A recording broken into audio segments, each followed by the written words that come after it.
ไม่ยังยิ้มใช่ไหมยังยิ้ม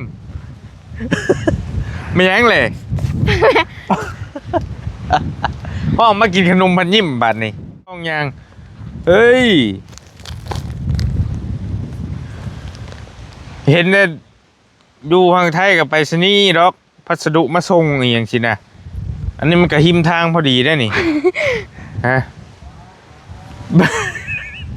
เบิ่งดูฮะอีหยังน้องเดี๋ยวเจ้าบ่ย่านบ่โอ้หนักหนักได้ปะนี่เฮ้ยไอ้ยาคือตาดีแท้เดี๋ยว แกเลยวะเดี๋ยวอ่านเบิ่งชื่อเบิ่งหยังก่อนเลยบ่เป็นแน่เด้น้อยนี่น่ะ F น้อย เอาซื้อน้อยบัดนี้เอาแม่นอีหลีเด้ หยังเนาะเจ้าก็บ่ย่านบ่หยังเนาะเห็นแบบรถเนาะเอ้ยเอาแกะลงเบิ่งซั่นน่ะเอาเลยเด้อบัดนี้เด้อ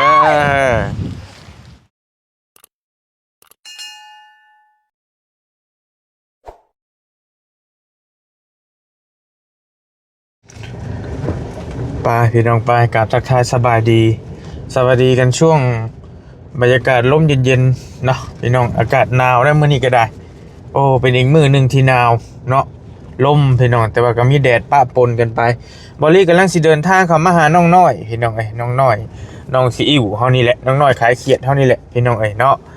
บอลลี่มีของมาให้เพิ่นน้อยนึงมื้อนี้ก็ได้พี่น้องบอลลี่สั่งเครื่องมานี่สั่งกล่องมาสั่งโลไปประมาณเป็นอาทิตย์ปลายประจักนี่เพื่อสิมาฮอดเป็นของจำเป็นที่น้องน้อยต้องใส่นะ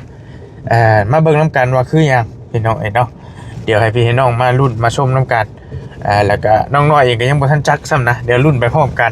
อันนี้สิเฮ็ดเซอร์ไพรส์เพิ่นสักเล็กสักน้อยพี่น้องเป็นของชิ้นนึงนั่นแหละที่มันจำเป็นที่น้องเพิ่นต้องใส่นะเดี๋ยวไปเบิ่งน้ำกันเด้อพี่น้องเด้อว่าน้องเพิ่นสิทำตัวแบบใดบริเดินทางมาคนเดียวมื้อนี้ก็ได้เดินทางมาคนเดียวได้เนาะบ่ฮู้มีไผอยู่หรือบ่เที่ยงหน้าน้องน้อยเฮาไปเบิ่งน้ำกันพี่น้องช่วงบรรยากาศช่วงบ่ายโมงเด้อพี่น้องเด้อบรรยากาศเป็นไปด้วยความเย็นผสมผสานกับแดดในจักหน่อยเจ้าเจอกันโดยไปพี่น้องทีมงานมุ้ยพายุจะคนเลยสมอยสมีใส่เบอร์ละบาทนี่อยู่บนแล้วน้องน้อยก็ได้เห็นแต่เมย์เป็นงุบอยู่ปุ๊เมย์ก็พอแล้วใส่เด้บาทนี้เด้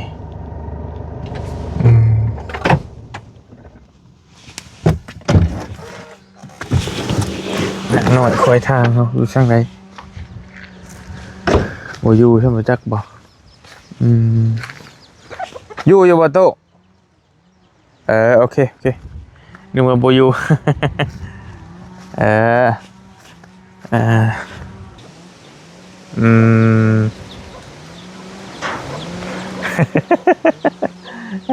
มีเนี่ยมียังอยากได้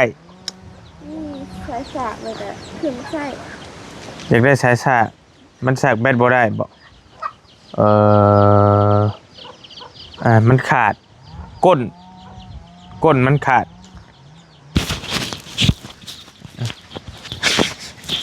ไปแก้นเขียดบ่ขึ้นนี่ไปเรื่อยๆได้คือสีเงาคือสีเงาใช้สากเจ้ามันขาดนี่ได้ยินจะบอกแต่มือน่ะเนาะโดยมันขาดมันหนีก่อนทุกแล้วขนมให้กินมาหอดพวันน้องพนว่าจะไปตลาดว่าสัตว์พี่น้องเนาะบนนี้มีไอ้มันเข้ามาจะโค่นบ้างมันนี่นี่ถั่วบาพัดไส้เลยมาแต่ว่าผลเผาไปโดยไม่เลย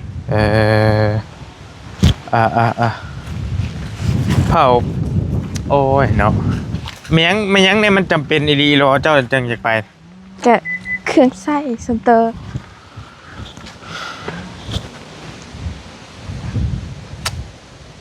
แบตมันหลินบ่ได้เลยบ่โทรศัพท์ตอนนี้ แม่น ใช้สากหักติ โดย อ้ายบ่มื้อนั้นอ้ายก็ลืมเนาะอ้ายว่าสิเอาให้เจ้าหั่นนะมันก่อนพี่น้องเอ้ยอ้ายมีหลายอยู่สายสากนะกันสมมุติว่ามีสายสากแล้วบ่ไปก็ได้บ่หรือว่าได้ ไป ก็ยังอยากไปคือเก่าติมานั่งอยู่โฮมนี่ก่อนนั่งอยู่โฮมนี่ก่อนนั่งคุยกับน้องเพิ่นก่อนพี่น้องเอ้ยไม่หยังยิ้มใส่อ้ายเฮ็ดหยัง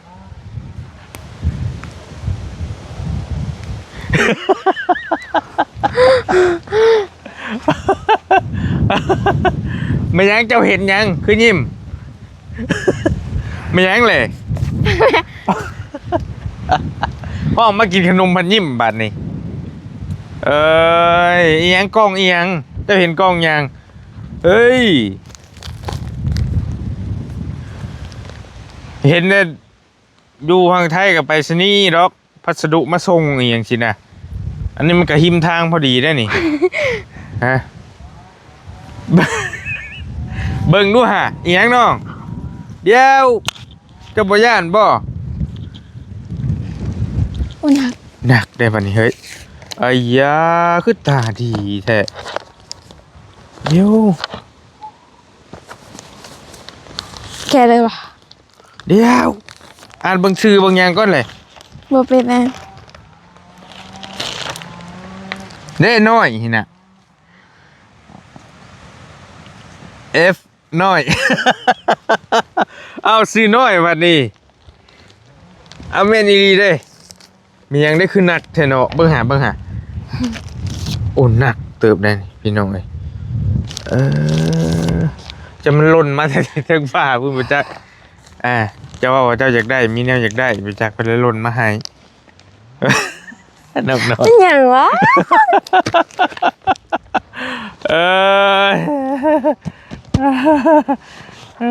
คือตาดีแท้นั่งลงก่อนลองเดาบ่ก่อนไปลองเดาบ่ก่อนก็ได้ว่าสมมุติว่าให้เดา3เทื่อ ดาว3เทื่อ อ่า โทรศัพท์ เอาเดาอีกอันนี้โทรศัพท์1แล้วมันยังอีกบัดนี้โทรศัพท์มันบ่หนักปานนั้นนะเฮ้ยโอ้โทรศัพท์หนักปานนี้บ่ไหวติพกไหวติบ่ บ่มีหนักอัน หนักเด้โทรศัพท์มันบ่หนักปานนั้นน่ะ บ่มี นี่เด้บาด หนักล็อกแกะหยังเนาะ เจ้าก็บ่ย่านบ่หยังเนาะเห็นแบบรถเนาะ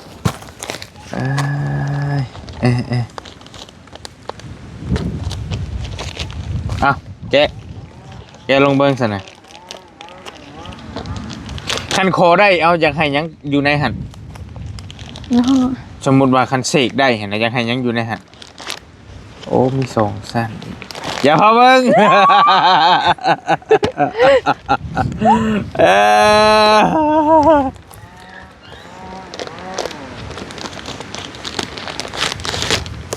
เอาเลยเด้อบัดนี้เด้อฮะ มันเมนแนวเจ้าอยากได้อยู่บอกกับผมมั่นใจคือกันได้นี่ น่า ไม่ยัง อุ้ย ฮะ ของไผ ฮะ ของไผ กล่องไฟ เบิ้งหาเบิ้งก่อนล่ะอุ้ยยอจะพบจังนักใครได้หมอไฟบอกเบิ้งหา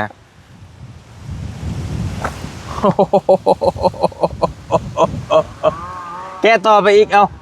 อุนักได้พี่น้องเอ้ย แกะทางไหนเนาะล่ะ ว่าจะเอาขนมมาจะเอามาให้นั่งกินขนมบ่เพิ่นเปิดไปเห็นกล่องก่อนแกะกล่องก่อนแล้วซั่นน่ะพี่น้องเอ้ยตาดีเด้อแท้ไดตาลักอีหลี แกะทางไหนเด้อบัน แกะเฮาบ่เป็นบาดเห็นดึงเอารถน้ำมือจังหั่นแหละงั้นเอารถโดยยามมันหักดอก โอ้ ดึงหั่นแหละโอเคบ้องมันบ่ปานนั้นบ่ลงมา นะ เ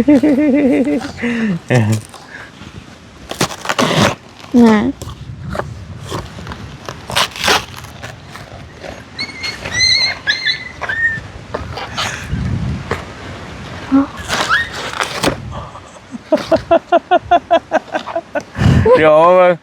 โอ้ยยอ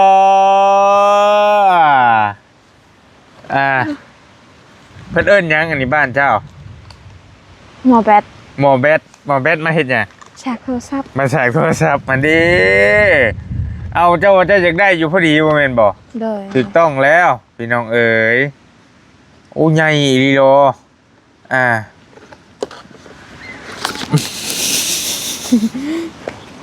เจ้าว่าเห็นอ้ายเอาไว้แล้วจักนี่บ่ บ่ คือตาดีแท้ เกิด โอ้ยจำเป็นบ่เอาอยากได้อยู่บ่ถามอีหลีถามจากใจอีหลี อยากได้ เ แบตจะบ่มี ใช้โทรศัพท์ ฮะ โอเค เปิดจนบ่ขึ้น ทันเวลาพอดีด้วยสะเจ้าฉากรถมีสายอยู่ในหันเลยทั้งหลังมาให้เห็นบ่น้ำหมอแบตน่ะน้ำหมอแบตเลยน้ำหมอแบตเลย ดึงออกมา อืม เอ้ยเย้ยสายในโตเอ้อ ลองดูแป๊บเข้าอยู่บ่ เข้าก ำลังเข้า เข้าแล้ว โอเคเบิ่งดูสถานะแบตเตอรี่มันเท่าใดพี่น้ำหมอแบตน่ะพี่ฟังพี่จักเปอร์เซ็นต์ 80บ่ เป็ดเบิ่งฮะ ดูว่า0% เบิ่งฮะเบิ่ง81ทำสิซากได้ประมาณ10เทื่อ เออ อืม ดูว่าได้ฉากแล้วบัด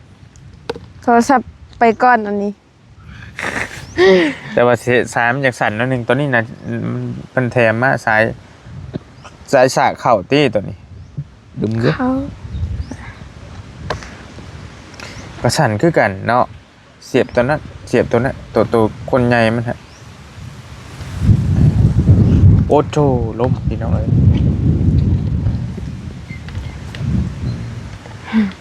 มันมีหลายอันช้ำเจ้าชีชาร์หูสารพัดหู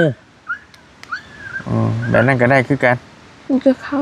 เขาคือกันบ่ เลย ลองปาไปลงเบิกแบตจะมีจักเปอร์เซ็นต์ฮะ บ่มี บ่มีเลยโอเคลองปาไปลงเบิก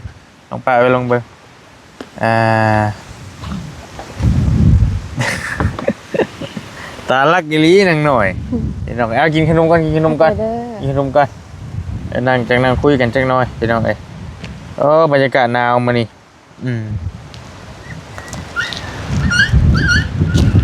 อ้ายนี่แหละเป็นคนสั่งมาให้เพราะว่าอ้ายเห็นว่าเจ้าคือสิลำบากในการสากแบตแม่นบ่ โดย เพราะว่ามีโทรศัพท์แหละสากแบตนี่ก็ป้าเด้อพี่น้องเอ้ยสากอยู่ใช้แต่เก่าเอา หน้าไม่เท่า นั่นไม่เท่าแล้วมีหยัง นี่อันนี้ อันไฟโซลาร์เซลล์นี่บ่ โดยนั่นแหละ สากก็ต้องเฮิงเทิบแล้วเพื่อสิได้หั่นเนาะไปป้าไว้หั่นเนาะบริ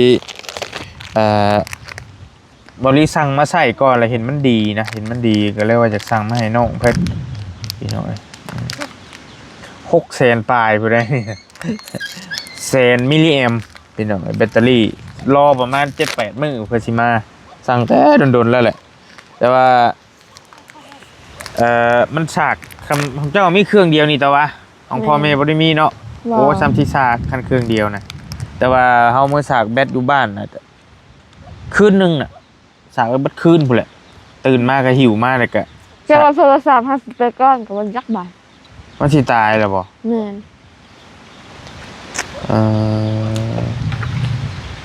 เบิ่งให้อาจับเบิ่งนี่เอามาเบิดนั่นแหละเบิด2นั่นแหละโอเค คือนี่รุ่นใช้แพ็คโคมอ้อยเอา โอ้4%กินนี่ 0% เลยแม่นบ่ โดย โอ้มันไวเดี๋ยว ฉากเข้าไว้เฮาฉากอันก้อนแบตอันน้อยๆค่ะจนไป20ชั่วโมงละ5-6%บ่ฮอด โอ้ ของบ้าน โอเค ไฟ ได้เลย อันนี้ โอ้เดี๋ ไว้ ยวถุงไม้แกะกล่องนักพี่น้องเห็นนักเฮงของบอลลี่ให้น้องนิ้วเพิ่นยืมใส่อยู่ของน้องนิ้วเพิ่นก็ตายอันนี้ของบอลลี่สั่งมาแบบนี้นักเฮงนักนี่แหละคงหมายว่าแบตมันสิได้ทนนั่นน่ะถือว่าโอเคอยู่629,000รวมค่าส่งเกือบ1,000 ตีไป1,000 บาทซะไปง่ายๆพี่น้องเอ้ยหรือว่าคันสิว่าให้นั่นก็950 บาทแสนมิลลิแอมเนาะมีหูสากสารพัดหูสากได้เป็น10เครื่องลายดีได้พี่น้องสาก iPhone นำนี่มีสาก iPhone พร้อม Samsung สายติดโตพกพาเหมาะที่สุดแหละบริพิจารณาเบิ่งสำหรับน้องน้อยนี่เพราะว่าอยู่หน้าประจำแล้วบ่มีไฟฟ้าเด้ใส่ไปก่อนเหมาะสุดนะเป็นอาทิตย์พูดละแต่ว่าลิ้นซ้ำเจ้าที่ซื้อนี่แล้วสับเครื่องเดียวนี่ตัวนี้ 80% แต่ว่าตอนช่วงใหม่ๆนี่อยากให้เมื่อสากก่อนสมมุติว่ามื้อแรงนี่สมมุติว่าเจ้าได้เมื่อบ้านนี่ถือเมื่อสากให้มันเต็มนะเอาใส่เลยยันบ่ทนคักๆพี่น้อย เห็นมากี่นี่เห็นจมอยู่ว่าจะไปดงเห็นยังไปดงเห็นว่าซั่น นั่นแหละ เดี๋ยวไปซื้อสายสาดแบต เป็นนอนท่ากับเจ้าเหรอเหรอน อนท่าไผ นอนท่าเอาเจ้าเมืองเฮียนเลยนี่เถียงนี่เด้ มื้อนี้ น่ะ เลยอยากเมื่อน้ำเจ้าอยากเมื่อน้ำข้าเจ้าบัดนี้ น่ะเอาจะไปโรงเรียน แล้วมันคือบ่ขึ้น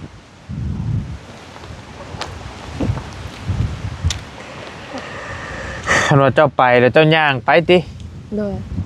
ย่างไปบัดยันมันโดนบัดยันเขาอายยันบ่พอ แม่นอยู่ของใช้ผู้หญิงอ้ายก็สิบ่กล้าถามอีกว่ามันเป็นของใช้เกี่ยวกับหยังว่าของใช้ผู้หญิงนี่มันก็หลายอย่าง เลย ก็เข้าใจอยู่พี่น้อยเป็นครีมเป็นหยังจังก็พอถามพอซื้อมาให้ได้อยุดแนวน่ะ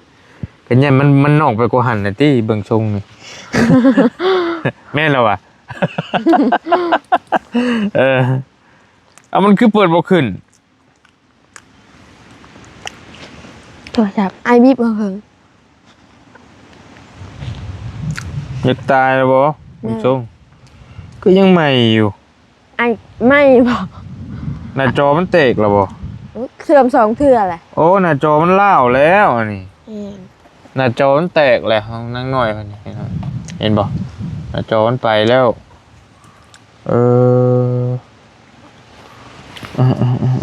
จักจะมาโทรศัพท์หน่อยอยู่ไปก่อนอันนี้ สิไปก่อนหมอแบตอีกบ่จ๊ะ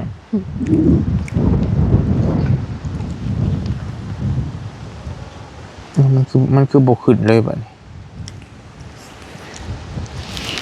นี่คือเปิดได้อยู่นี่บ่ทันเข้าบ่หรือว่าจังได๋ต้องป้าไปหึงเติบบ่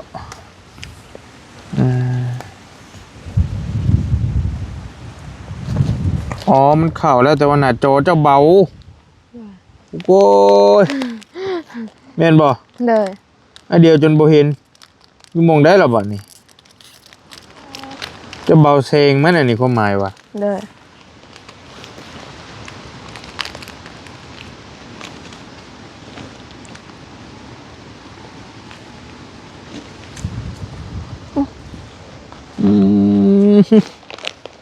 แต่อยู่ใช้หมองเล็งแสงมันอันยังหาบ่เห็นอยู่เจ้าน่ะสิฮู้ของโทรศัพท์เจ้าไปก้มหาบ่โตพิลึกพิลือเบิ่งดูคุ้มๆเบิ่งต้องบีบหน้าจอมันขึ้นก่อน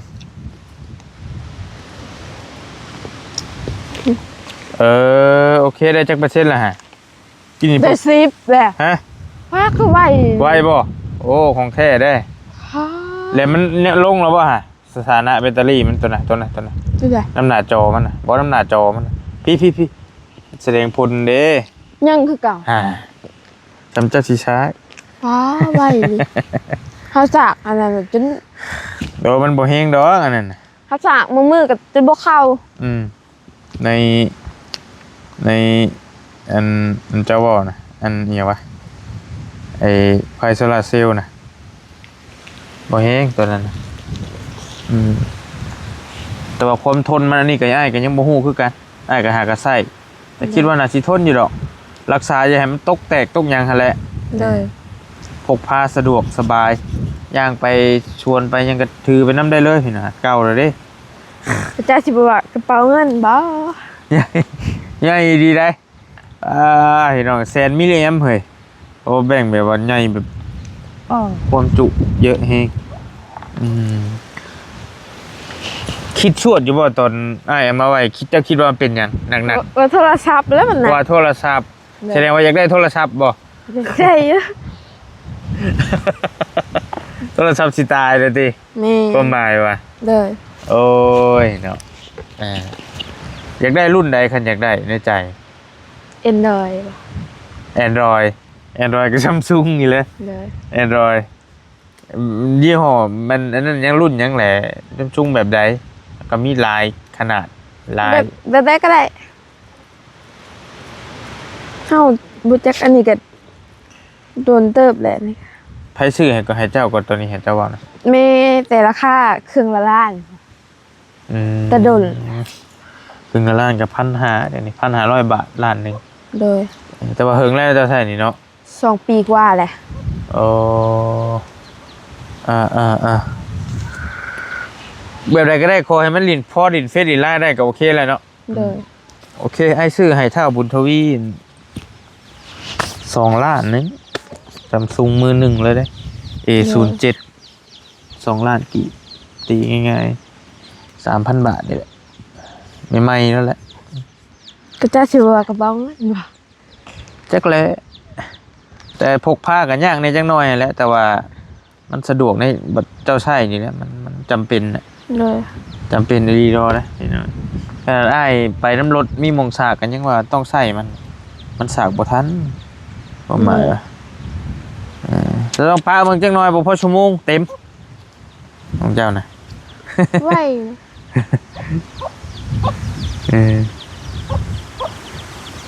เอาสระอันนั้นเพื่อสิเต็มแล้วก็เดิน กินข้าวแล้วมื้อนี้ ยังว่าสิไปต้องเห็นยังบ่ทันได้กิน โอ้ยเนาะอ้ายน่ะสิขึ้นพลานอยู่ แต่ความหมายว่าคันเจ้าไปน้ำอ้ายเลยอ้ายยังบ่ได้มาส่งเจ้าอ้ายสิมีเวียกอยู่พุ่นออกปุ๊บสิขึ้นไปพุ่นไปบ่น้ำอ้ายสมมุติว่าไปเจ้าสิมาแบบใดบัดนี้ บ่มี บางต้องประสานน้องนิวสิขึ้นมาอยู่ว่าให้เท่านิวพาไป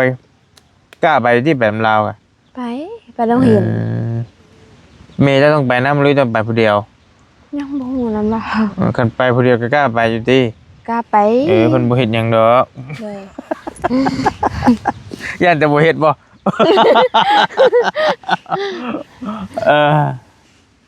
จะทำอะไรหนูไหม ไม่ทำไม่ไป ถ้าทำแหละไป ก็จะเล่นกันนะ แต่เห็นท่านี้มันชวนกันอยู่เซโน่ผมกินนี่บ่ฮู้มาหรือบ่รู้ว่าจังไดแต่นั่งคุยกันเมื่อคืนนี่ว่ามาอยู่ได้ว่าสิมาหาอยู่ว่าซั่น เด้อ พี่อ้ายแต่ว่าอ้ายปึกปักสิออกไปแวะนี่อีกนี่แวะนี่แล้วจังสิได้สัตว์ออกไปพุด เด้อ อยากพาไปอยู่เฮ็ดจังได๋อ้ายซื้อมาให้ได้บ่สมมุติว่าเครื่องที่เจ้าอยากได้นี่ ก็อยากไปซื้อ มันก็บ่คักคือเจ้าซื้อเองเนาะ แม่น โอเค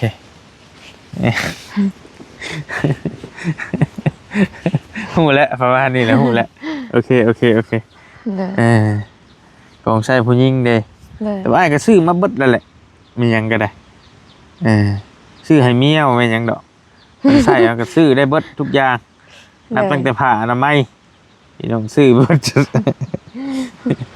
มันทั่วไปเลยเดี๋ยวนี้ เด้อ จักชิวานั่นใด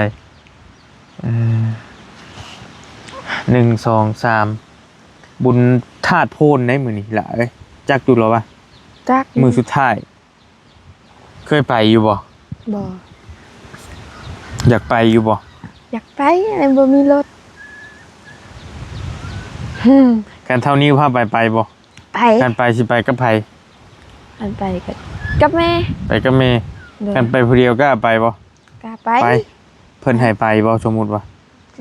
ไปบุญไปอันน่ะไปเลยเพิ่นบ่ให้ไปก็ไป โอ้มันก็บ่คักแล้วว้าวทั้งนี้ก็จะเป็นโทษแล้วเฮ้ย แม่หาเว้าอยู่ พ่อแม่บ่อนุญาตเนาะ บ่อยากไปบ่ล่ะว่าบุญ เป็นเพิ่น คือ อะไร คือบ่ส่วนอันอ้ายเบิ่งล่ะว่าไปอันน่ะมันเคยไปบ่ล่ะวะ ก็เห็นบ่าวย่าว่านี่เด้หั่นล่ะว่าเขาบ่าวย่าสิไปนัดน่ะเราบ่มาแล้ว เขาเจ้าไปแล้วมื้อนี้นั่นเขาไอ้ยาวเพิ่นต้องขี่รถจักรไปตะเวนเด้ เลย อ่าเห็นไหมคันไปแล้วป้อมนก็ไกลเดี๋ยวแล้วหลับฝอกแล้วต้องได้นอนพูดไหนเบิ่งทรงคันมากกันดึกระดับตีหนึ่งตีสองทีนะ เลย อยู่เท่านิ้วสมมุติว่าอันนี้ว่าหยอกชื่อต่างหยอกชื่อดอก เลย ท่านได้ไปกับน้องนิ้วอีหลีนะฟิวมันถาดโผล่ก็เป็นไก่เด้ลงลุมพวก เลย พี่น้องเอ้ยเปิดซิมาอีกบ้านก็เพิ่มเมาแล้วก็แล้วซับลำวงกับหลายวงใช่ไหมจ๊ะยังไม่ทันไปอยู่อ่านกันเลย เลย เออ ไป อยากไปเนาะคนมักเที่ยวกันบ่เจ้ากัน บอก แล้วแต่โอกาสแล้วแต่จังหวะมัน ก็จะแบบไปอีหยังคิดว่าจะได้ไปเลยถ้าบ่เคยไปอยากไปเห็นนะ ในนี่แต่หมูว่าว ธาตุพนมเคยไปอยู่ป่ะบุญธาตุพนม บอก ก็บ่เคยไปคือกันเคยไปไสนี่เจ้าเคยเบิ่งชง บ่มีรถ มีแต่บุญดงเห็นนี่แล้วบ่ดงเห็นนี่ก็ไปบ่บุญชงเฮือนี่ บ่ได้ไป แต่ก่อนแต่ตอนยังน้อยๆน่ะไป แต่ว่าปีนี้ก็บ่ได้ไปปีกายนี่ก็บ่ได้ไป มันบ่มีรถเนาะ นี่ถ้าไปก็ได้ย่างไป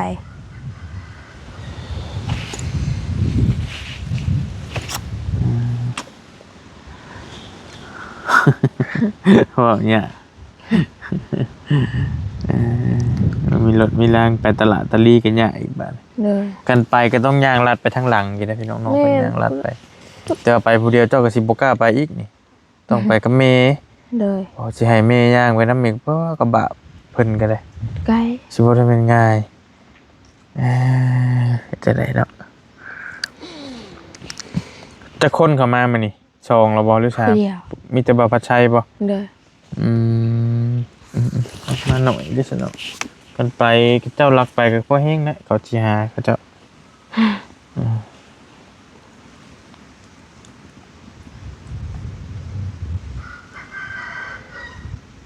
เท่านี้มาชวนเราเด้อ อย่าละหาย เอาสิหาหยังโมเมนต์เท่านี้จะเราว่างจะให้เราพาไป เลย ถ้าเราบ่ว่างอะไรก็แล้วไปเราก็ให้เป็นอยู่บ่เท่านี้ไป ใช่ โอเคเดี๋ยวไอ้อันนี้เมื่อวานนี้ไอ้ไปไทยไอ้เลยแวะซื้ออาหารมาให้ไปแวะซื้ออยู่เซเว่นแล้วเจ้าจะที่ออกแล้วเอาถุงใหญ่นะห้องให้มัน ลูกมันอยู่ไหน เบิ่งหน่อยบริซื้อมาเบิ่งจักถุงหันอะไรแม่นบ่แปดเนาะ 8 ถุง เอาตอนนั้นละห้องให้มันกินข้างหลังผมก็ได้เดี๋ยวจะซิมินมาไปหลังโอเคเป็นมักแท้ๆตัวนี้เนาะโอ้เป็นไงวะนี่ คือกับป่าตัว เฮ้ยนี่อร่อยบริซื้อมา8 ถุงพอดี200 บาทถุงละ25 บาทพอดีถุงหนึ่ง25 บาทเพิ่นมากินไปแบบนี้เนาะโอ้ลองเบิ่ง2 ถุงลองเบิ่งเบิดอยู่ดอกไอ้เบิ่ง2 ถุงกระบะมันเงินที่แม่เพิ่นฝากไว้ตอนนั้นแหละมันก็ยังบ่ได้เบิดพอดียังเก็บไว้อยู่มีโอกาสก็ทยอยซื้อมาให้โอ้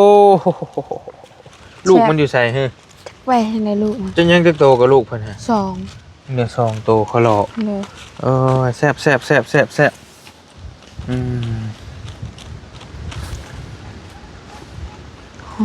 อุ๊ยดมน้ำมาเลย คือกับป่า ปลาทูน่าบ่ยังทุกอย่างนี่แหละก็พอซื้ออยู่ไทยอยู่ลาวเป็นเงินกีบไรเนี่ยไรเรียกันเห็นไหม เลย อาหารมาอีกชีวิตโชคดีได้มาที่ได้กินด้วย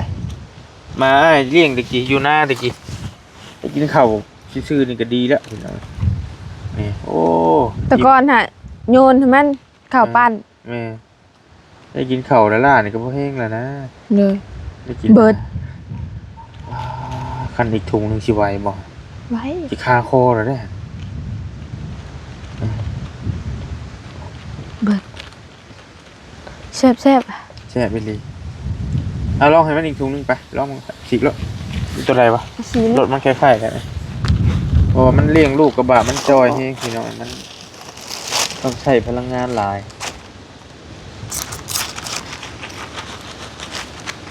ไปกันบ่ ปลา พัก ผัก ใช้ ไทยโอ้ต้นหยวดขึ้นมาหน่อย โอ้อีกรถหนึงอันนี้เนาะอีกรถนึงอืมสดโอ้ชามทุงกระสิเบิดแต่บัดนี้ยาวๆเร็วมาเด้อ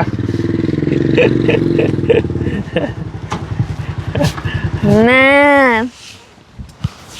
ยังเลย ไว้เบิกดอก โอ้โห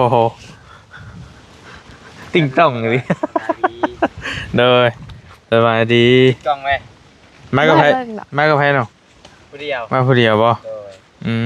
หวานใจบ่ได้มานำบ่มื้อนี้ บอ พอเห็นว่าง ามบ่งาม อยากแล้ว งามบ่งามบ่เห็น น้ำ บ่ เองโดยเห็น อื แล้ว มเห็นคือว่าพามา2มื้อเพิ่นหยุดเวียกติ โดย เออ โอ้ใส่ยังกันน่ะ เป็นยักษ์เลย โทรศัพท์ บอ ทับใหม่บ่ บอ ยังจ้ะ ให้เดาวเอาให้เดาว ดาวได้ครูอยู่ สิ power bank มาให้เพิ่น หมดแล้ว ฮะ หมดแล้ว พอแล้วติ3ถุงเลย บ่อิ่มแล้วอ่ะ โบยพอแล้วลูกเลียพิลึกอีหลีอย่างส่งเบิ่งบ้องเบิ่งตอนแรกอย่างก็จะเกลือมนอีกก็ได้ แต่ว่าตัวเม็ดน่ะยังอยู่ที่อาหารเม็ดน่ะ ยังห้าทงหกทง พอแล้วลูกชามทุงเลยพอตัว เลียจะเกลี้ยงไปเลย ปวดโพ นั่นดิ แสดงเพิ่นมักแห้งอีหลีอันนี้ตัวนี้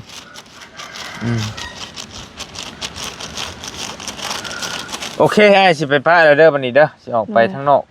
พอดีแล้วพี่น้องเอ้ยอ้ายเห็นความจำเป็นของเจ้าหั่นแหละก็เลยแบ่งเงินของผู้ใหญ่เพิ่นฝากไว้นำหั่นแหละแบ่งมาซื้อ power bank มาให้เจ้า เลย เพราะว่าเห็นน้องเพิ่นจำเป็นแฮงแหละพี่น้องต้องได้ใช้เบิ่งรู้จักเปอร์เซ็นต์แหละ 19 19เลย เลย นั่งบ่พอ20นาทีพี่น้องคำว่าสายอีกตัวหนึงในแฮงไวสายตัวหัวท้ายมัน เลย โอเคมีแต่ฝากเจ้าเด้อนบมือของมกขอบใจนี่ผู้ใหญ่ใจะดีเพิ่นเด้อเพิ่นฝากเงินในน้ำบอรี่นี่แหละแล้วก็บอรี่แบ่งอันนี้ซื้อมาให้น้องเพิ่นแล้วก็ซื้ออาหารมาแน่มาให้เด้ออ่ะขอบใจนะสิไปปะแล้วบัดนี้ เอาไอ้บ่เบิ่งก็ได้อ่ะ ขอบคุณแม่ย่าใจดีที่เมตตาน้องน้อย ขอให้แม่อยู่ดีมีแห้งความเจ็บเธอได้ความไข้บ่ให้มีปรารถนาสิ่งใดขอให้ได้สิ่งนั้นสมความมุ่งมั่นปรารถนาอย่าเจ็บอย่าจนร่ำรวยสาธุ โอเคสาธุครับอยากได้โทรศัพท์จะบอกติคันว่าเป็นไปได้ติสีเอ้าคาบไปเลยสียังเป็นไปได้ที่มักแน่ สี ใจ ด มักสีดำ ำเลย ไปคือบ่มักสีดำคันสมมุติว่าลองจากสีดำสิเป็นสีหยัง สีฟ้า สีฟ้าอยากมีดีโทรศัพท์สีฟ้าแต่ก็พอมีอยู่บ่มักสีชมพูสีหยังก็บ่มักเนาะผู้หญิงต้องสิมักสีนี่บ่มัก สีฟ้ากับสีดำ เลย เป็นรถจักรก็คือกันสมมุติว่ารถจักรนี่ก็ได้ สี สี ดำ ใดก็ได้เบัดรู้จักสีใดก็ได้ สีใดก็ได้เบิด เลย โอเคไปพาเด้อน้องเด้อจะได้ก็ได้เด้อเดี๋ยวสิมาหาใหม่ พูดเล่นแล้วเพิ่น แล่นคาบแล่นนะโอ้อยากให้อีหลีคือสิแซ่บสบายดีเด้อน้องน้อยเด้อ สบายดี โอเคมาเอาไม้ให้อ้ายก่อนโอเคไปโอเคบอลี่โคโตเดินทางก่อนบัดนี้ก็ได้มีแต่เอา power bank มาให้น้องน้อยเพิ่นแล้วก็ซื้ออาหารมาเนี่ยมาฝากน้องมาเพิ่นเพราะว่าน้องเพิ่น น้องหมาก็จอยแฮงพี่น้องทั้งแม่เพิ่นฝากเงินไว้แต่รอบก่อนเพิ่นแหละเพิ่นบอกว่าทยอยซื้อมาให้น้องเพิ่นก็ได้เด้อว่าซั่นซื้อมาให้หมาเพิ่นกินบ่ได้มีเหือมีแฮงเลี้ยงลูกมันจอยแฮงมาก็ได้เพิ่นนี่แล้วเพิ่นก็บาปขอบอกขอบใจหลายๆเนาะพ่อแม่พี่น้องผู้ใหญ่ใจดีบ่ทุกผู้ทุกคนที่อุดหนุนซอยน้องน้อยพี่น้องให้อุปถัมภ์ค้ำชูน้องเพิ่นเนาะให้อยู่ดีมีแฮงร่ำรวยโชคมาอย่าเจ็บอย่าจนอย่าขัดอย่าซนเนาะเดินทางไปทางไหนมาทางไหนก็ให้ตลอดปลอดภัยบ่ทุกผู้ทุกคนเด้ออยู่ดีมีแฮงสาธุไปก่อนพี่น้องพาไปเวียกหลายทางอยู่บ่ลีก็ได้แล้วจังมาหาน้องเพิ่นเนาะสวัสดีบ๊ายบายพี่น้อง